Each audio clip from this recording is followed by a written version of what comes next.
Alright everyone, it is time for the review of the movie that the entire world's been waiting for, Harry Potter and the Deathly Hallows. Now I'm going to come right out and admit that I am not a Harry Potter fan, but I am also not anti-Harry Potter. I've never read the books, I really know nothing about it, so my only experience with the Harry Potter series is the movies and nothing more. Which makes me the worst authority ever on reviewing this movie, because I find that if you haven't read the books, then you miss a lot in the movie, so I'm going to do my best, but here we go.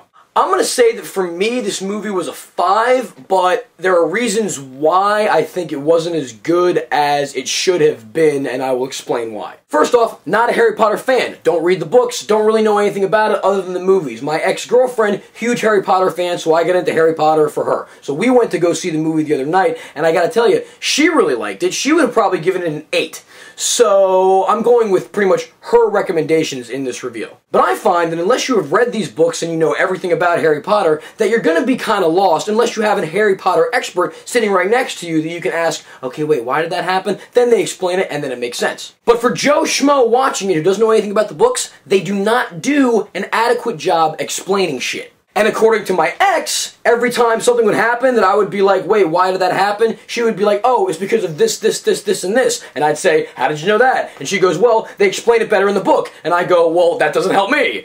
This movie seemed to me like just a big setup. Usually in a movie there's like 45 minutes of setup and then, you know, there's a climax and the plot changes and it gets really cool. But because the Deathly Hallows is being broken into, 2 parts, it seems to me that this was really just a big build-up, a lot of action and stuff, but a big build-up to the last movie, which apparently is really going to kick ass. So I felt kind of robbed. I felt like I was watching a 45-minute build-up, but that 45-minute build-up to a climax lasted for 2.5 hours. Now, as I said before, for me, this movie weighed in at about a 6, 5, 6, somewhere in there, but I don't think it was the movie's fault. I blame it on the fucking phenomenon that is Harry Potter and how obnoxious and annoying it is and difficult to even see a midnight show of this film. We get to the theater at 10:30, an hour and a half before the movie's about to start, and there was a line that goes all the way around this son of a bitch. People dressed up as wizards and warlocks or whatever the hell it is they do, and now we are waiting in this line. Eventually, we make our way into the theater, and we're looking, and we can't find any seats. So we go to another theater and we can't find any seats. And we go to another theater, no seats. So we're forced to sit in the front. So it is very, very possible that I didn't like this movie all that much, or I had trouble following what was going on with all the quick movements and the explosions, because I was watching the movie like this. There is nothing worse than watching a movie where you can't just look forward and move your eyes from left to right when a character is talking, when you're so close that you actually have to move your head. Harry Potter saying something.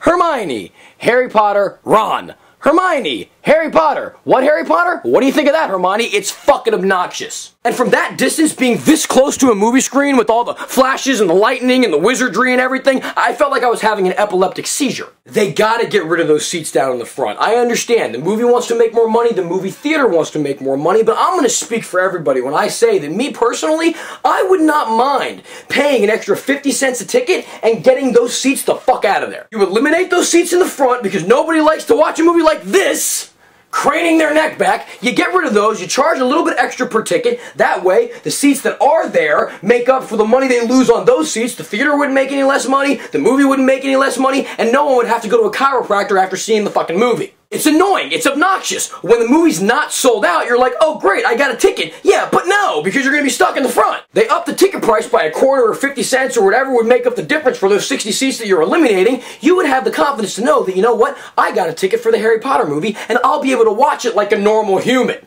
Now, I am not a wealthy man by any means. I live in my parents' house, I do my reviews in the garage, but I was so irate about where I was sitting and wanted to actually enjoy this movie that I tried to bribe people to give me their seats. And this just goes to show you how much people hate the front rows. I ran into seven different theaters with $100 in each hand, $200 total, and I got in the middle of the theater and I yelled, if anybody is willing to take their 2 seats, give them to me and my ex-girlfriend and move down to the crap seats, I will give you each $100. I did that in 7 different theaters. Nobody took me up on it. One guy even told me to go fuck myself. I'll give you the money if you move, go fuck yourself!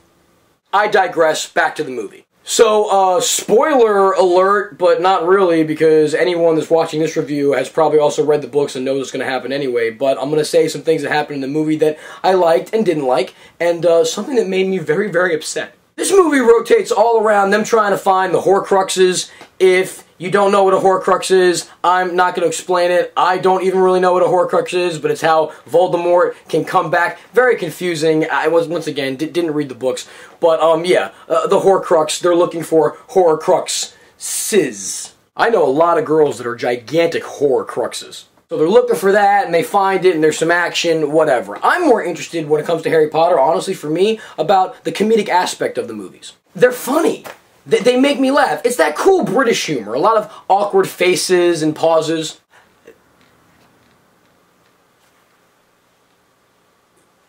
I thought it was interesting and disturbing that at one point in the movie there's like a little mini softcore porn thing with Hermione and Harry Potter. That was interesting. I had a huge problem with Dobby dying. I'm not even a big fan of these movies. I'm not.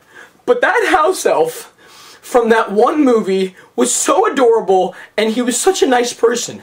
And then he comes back, and I was very excited. Sorry. I can't. No.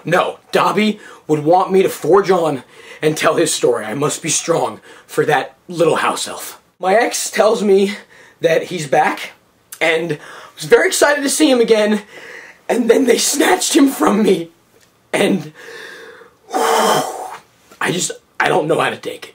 That little house elf had a heart of gold. Why, J.K. Rowlings, why? Why did you have to take Dobby from us? He was so young.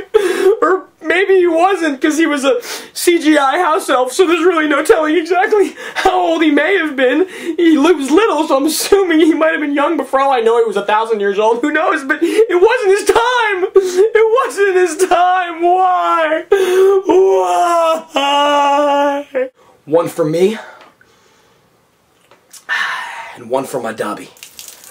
I would have used alcohol, but Dobby strikes me as a Sprite drinker. Another thing that I thought was kind of a stretch in the story was there's a part where they're being chased by these people, Harry Potter and Hermione and Ron, and they're being chased by these people that want to snatch them. They're called Snatchers. That's original.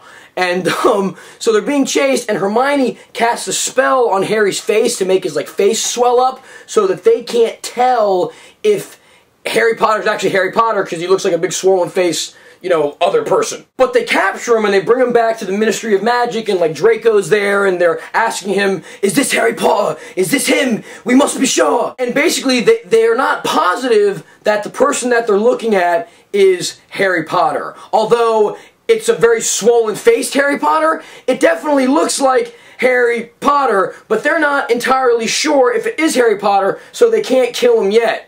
I have a problem with this.